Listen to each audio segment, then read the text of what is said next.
70세가 넘으면 인생이 조용히 줄어들기 시작합니다. 사람도 줄고, 약속도 줄고, 나를 찾는 연락도 줄어듭니다. 그래서 많은 분들이 체념합니다.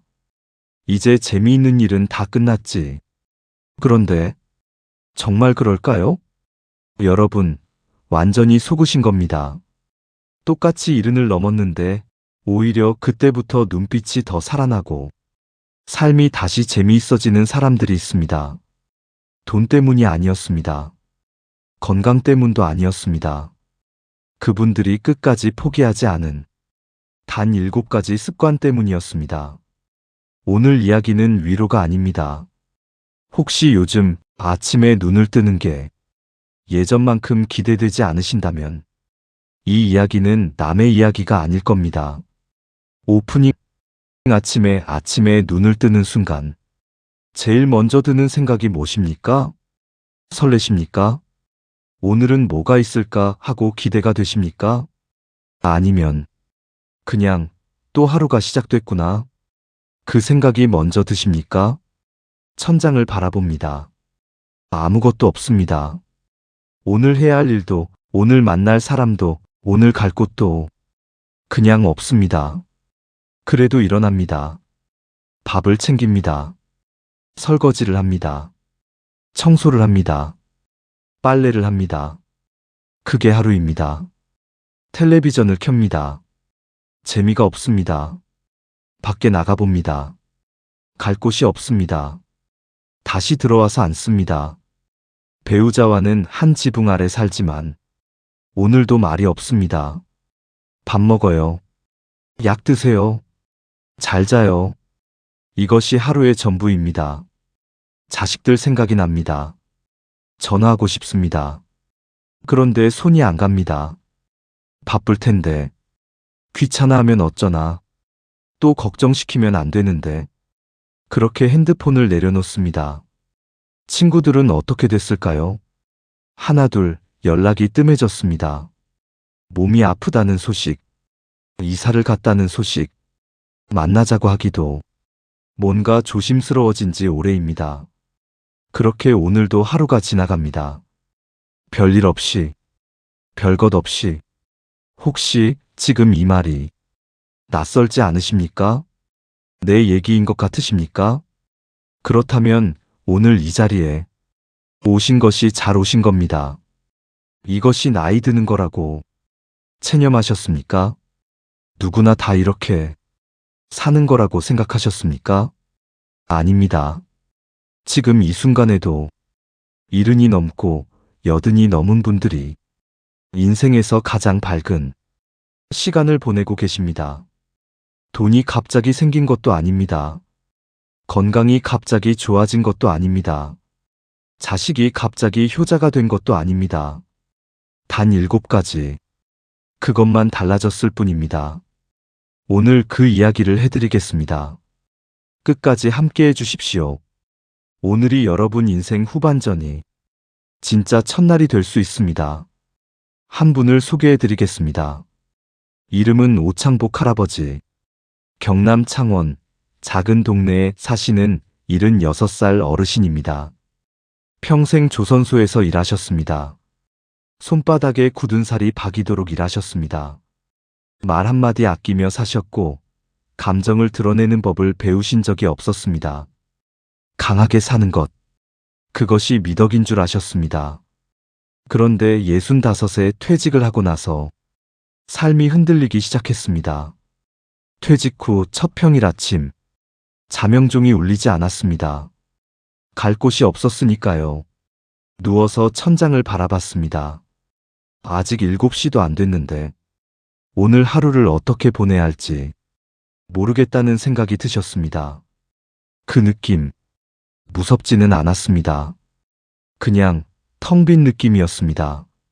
아내 박금순 씨와는 한 집에 살지만 각방을 쓴 지 7년이 지났습니다. 할 말이 없어서가 아닙니다. 어떻게 말을 꺼내야 하는지를 몰랐습니다. 그 사이에 두꺼운 유리벽 같은 것이 쌓였습니다. 마주쳐도 눈을 잘 맞추지 않았습니다. 자식들은 부산과 대구에 살고 있었습니다. 명절에 왔다가 두어 시간 있다가 갔습니다. 아버지, 건강하세요. 그 말 한마디를 남기고요. 오창복 할아버지는 혼자였습니다. 사람들 속에 있어도 혼자였습니다. 그렇게 2년이 흘렀습니다. 어느 겨울 새벽이었습니다. 잠이 안 와서 눈을 떴는데 새벽 4시였습니다. 어둠 속에 누워 천장을 바라보다가 이런 생각이 드셨다고 합니다. 이렇게 살다가 그냥 가는 건가? 무섭다는 생각도 아니었습니다. 그냥 공허했습니다. 텅 빈 느낌. 그날 아침 할아버지는 처음으로 동네 경로당 문을 열고 들어가셨습니다. 경로당 한쪽 구석에 낯선 어르신이 계셨습니다. 80은 넘어 보이는데 눈빛이 달랐습니다. 맑고 가볍고 뭔가를 즐기는 사람의 눈빛이었습니다. 등이 약간 굽어 있는데도 걸음이 가벼웠습니다. 웃을 때 주름이 더 환해 보였습니다. 오창복 할아버지는 속으로 생각했습니다. 저 양반은 뭐가 저렇게 좋은 거야? 나이가 저렇게 많은데. 그래도 옆에 가서 앉았습니다. 어르신 연세가 어떻게 되십니까? 84입니다. 오 할아버지는 잠깐 말을 잃었습니다. 나보다 8살이나 위인데 왜 저렇게 밝으실까? 결국 여쭤봤습니다. 어르신은 어떻게 이렇게 밝게 사십니까? 그 어르신이 창밖을 한번 보셨습니다. 그리고 천천히 말씀하셨습니다. 나도 예전에는 자네처럼 살았네. 이른까지는 정말 힘들었어. 아침마다 일어나기 싫었고, 사람이 보기 싫었고, 세상이 다 재미없었어. 그런데 76에 어떤 분을 만났는데, 그분이 7가지를 알려주더군. 그걸 하나씩 해봤더니 삶이 바뀌었네. 지금은 매일 아침 눈 뜨는 게 기다려져. 오창복 할아버지는 속으로 코웃음 쳤습니다. 말도 안 되는 소리. 7가지가 뭐라고. 70 넘어서 삶이 바뀐다고? 그래도 마음 한 구석이 흔들렸습니다. 정말로 바뀔 수 있을까? 나도 저렇게 웃으면서 살 수 있을까? 결국 오할아버지는 그 어르신을 다시 찾아가셨습니다. 그 7가지가 뭡니까? 어르신이 천천히 말씀하셨습니다. 첫째, 매일 웃어라. 둘째, 남 탓을 멈춰라. 셋째, 새로운 걸 배워라. 넷째, 자신을 칭찬하라. 다섯째, 적당히 거리를 둬라. 여섯째, 작은 것에 감사하라. 일곱째, 오늘을 살아라. 오할아버지는 반신반의했습니다. 그래도 해볼 만한 게 없으니 시작했습니다. 첫 번째, 매일 웃어라. 첫날이었습니다.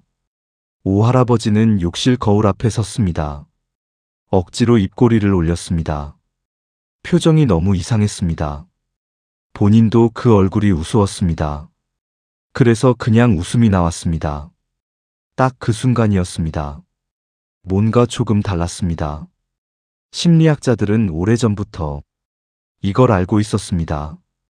기분이 좋아서 웃는 게 아니라 웃어서 기분이 좋아진다고요. 뇌는 억지 웃음과 진짜 웃음을 구별하지 못합니다. 입꼬리를 올리는 것만으로도 행복 호르몬이 나옵니다. 아이들은 하루에 300~400번 웃습니다. 어른이 되면 하루 15번으로 줄어듭니다. 65이 넘으면 하루에 한 번도 웃지 않는 날이 생깁니다. 웃을 일이 없어서가 아닙니다. 웃을 거리를 찾지 않게 된 겁니다. 오할아버지는 그날 이후로 매일 거울 앞에 섰습니다. 억지로라도 웃었습니다.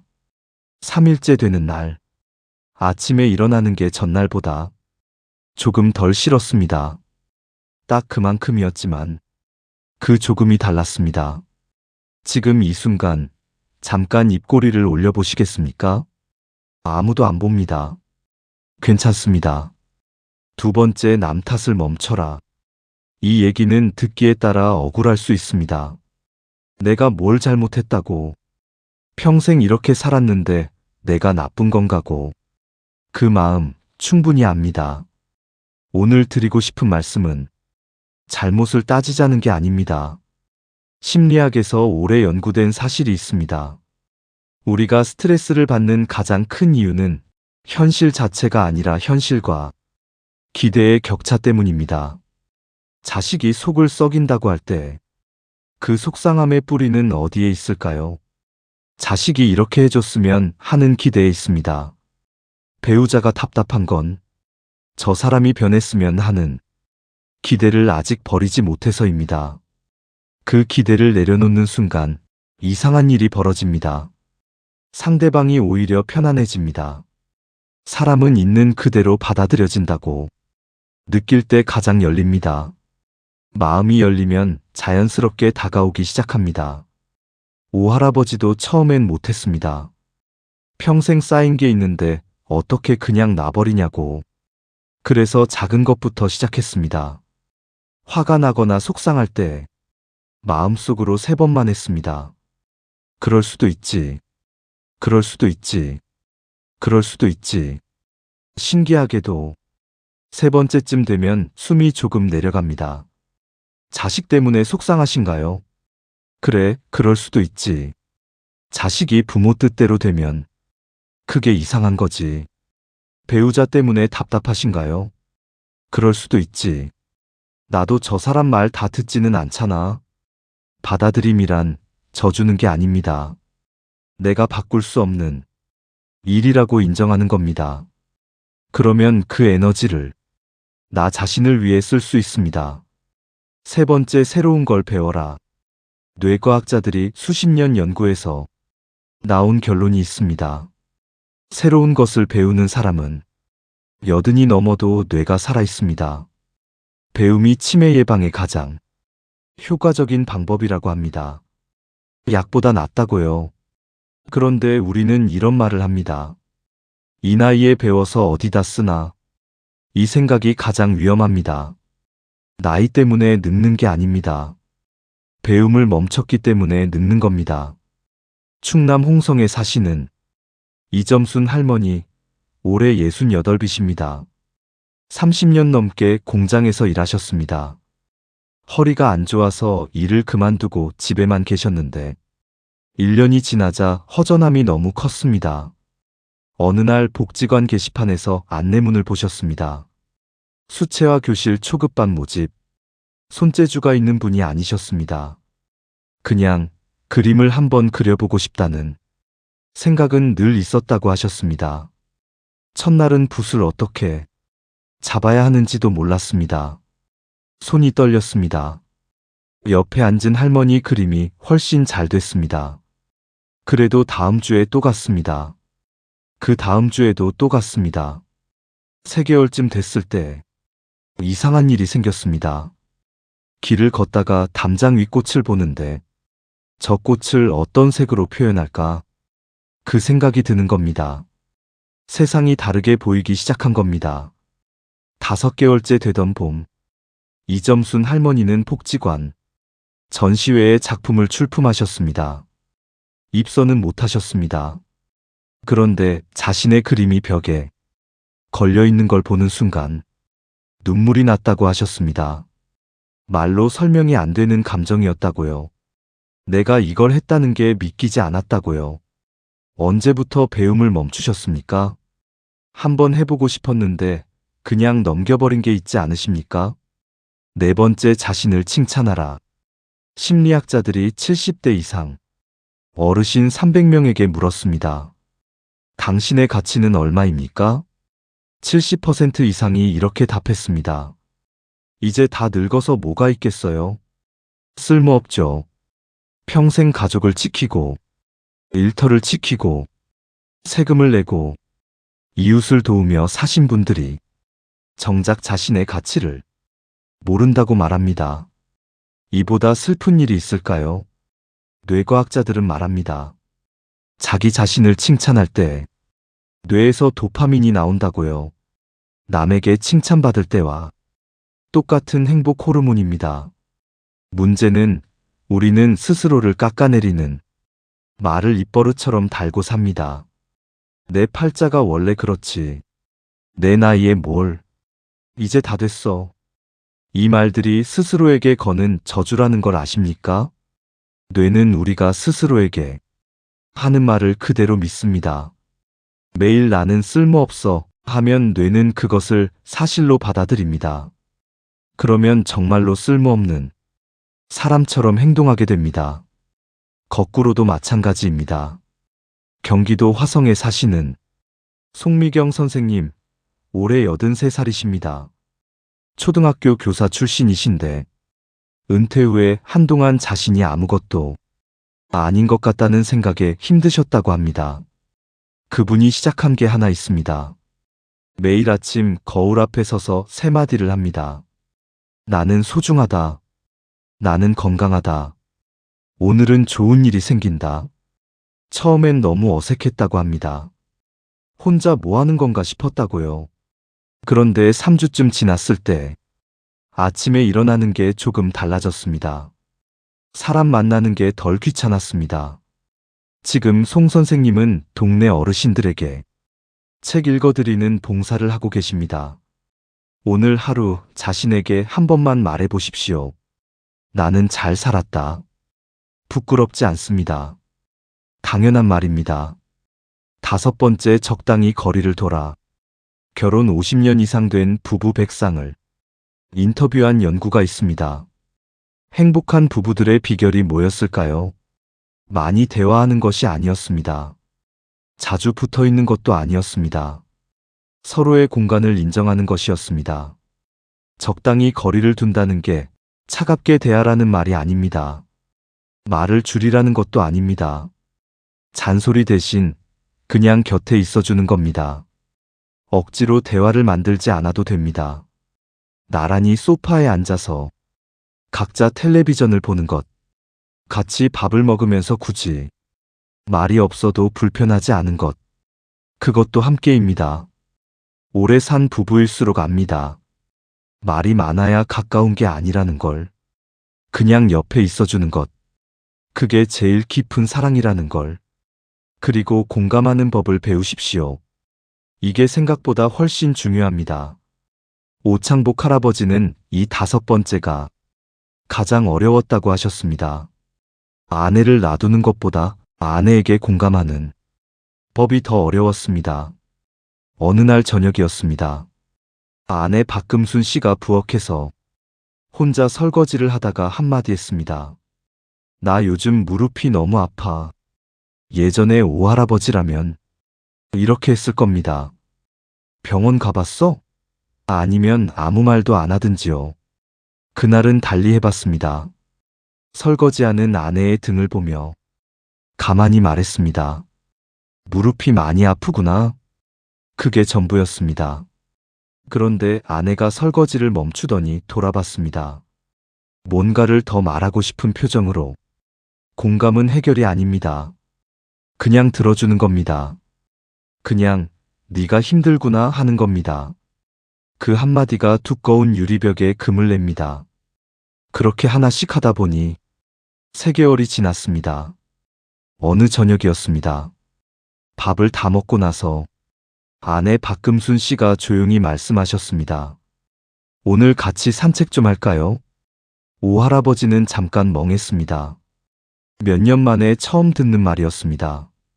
두 분은 동네를 한 바퀴 걸었습니다. 말은 별로 없었습니다. 그냥 나란히 걸었습니다. 가로등 불빛이 골목에 길게 늘어져 있었습니다. 어디선가 저녁밥 짓는 냄새가 났습니다. 바람이 조금 쌀쌀했습니다. 걷다가 어느 순간 아내가 할아버지 팔짱을 끼었습니다. 아무 말 없이 그냥 끼었습니다. 체온이 전해졌습니다. 오할아버지는 그 순간을 이렇게 기억하십니다. 눈물이 날 뻔했습니다. 50년 넘게 살았는데 이게 이렇게 좋은 건지 몰랐습니다. 그날 밤 할아버지는 오랫동안 잠을 못 이루셨다고 합니다. 나쁜 이유가 아니었습니다. 마음이 너무 따뜻해서였습니다. 그로부터 한 달 후 큰아들에게서 전화가 왔습니다. 아버지, 요즘 어떠세요? 목소리가 달라 보여서요. 오할아버지는 수화기를 잡은 손이 떨렸다고 하셨습니다. 아들이 먼저 전화한 것이 몇 년 만인지 기억도 나지 않았습니다. 인생이 바뀐다는 게 거창한 게 아니었습니다. 아내와 나란히 걷는 것, 아들의 전화 한 통, 그 하나였습니다. 6번째 작은 것에 감사하라.